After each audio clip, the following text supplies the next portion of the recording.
The child of a narcissist doesn't grow up loved. They grow up trained. Trained to survive emotional chaos, trained to hide their feelings, trained to constantly guess what will set someone off. If you grew up scanning the room, watching every reaction, adjusting your words, shrinking yourself just to stay safe, that wasn't your personality. That was survival. You learned early that love was conditional, approval fleeting, and mistakes could trigger anger, silence, or blame. So you adapted. You became hyper-responsible, emotionally self-sufficient, careful with every word, careful with every move. You stopped asking for too much. You stopped needing attention, comfort, or validation because meeting it felt dangerous.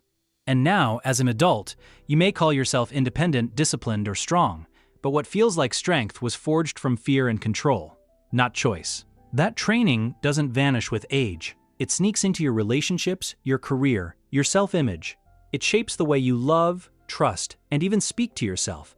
And most people never realize it until they see it reflected in 4 unusual traits that mark every child of a narcissist. The first trait every child of a narcissist develops is hyper-independence.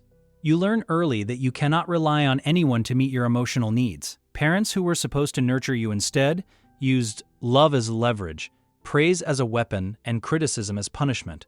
So you start doing everything yourself, making decisions alone, carrying responsibilities you weren't ready for, solving problems that should have been shared. Independence becomes a shield, but it comes at a cost.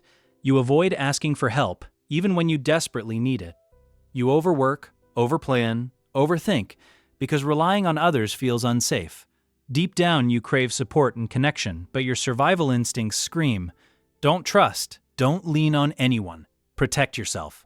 This hyper-independence sneaks into every area of life, relationships, work, even friendships. People may admire your strength, but they don't see the fear and vigilance underneath. And unless you recognize it, it keeps you isolated, exhausted, and trapped in a cycle of self-reliance that isn't freedom. It's a response to training you never consented to. The second trait is people-pleasing. Growing up with a narcissistic parent teaches you that your value depends entirely on others' approval. You learn to hide your true feelings, to say what's expected, and to sacrifice your own needs just to keep the peace. Compliments and affection feel temporary, while criticism or anger can hit like a storm, so you become hyper-aware of everyone else's emotions. You start predicting reactions, avoiding conflict at all costs, and bending over backward to make others comfortable, even when it hurts you. This people-pleasing becomes automatic. You may think you're kind or considerate, but deep down, it's fear masquerading as generosity.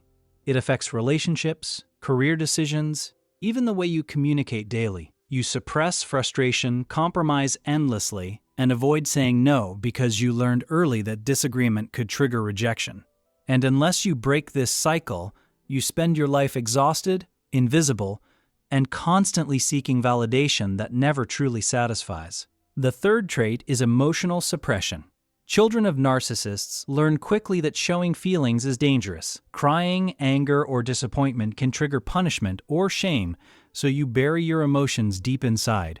You grow skilled at controlling reactions, masking pain, and pretending everything is fine, even when it's not. The fourth trait is hyper-vigilance.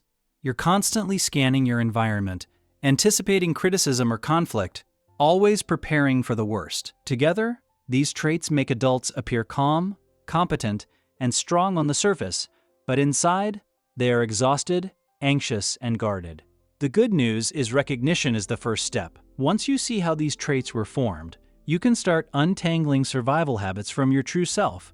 You can reclaim emotional freedom, set boundaries, and learn that needing love and support doesn't make you weak. Breaking this cycle isn't easy, but it's possible, and it's the only way to stop the patterns your upbringing imposed on you.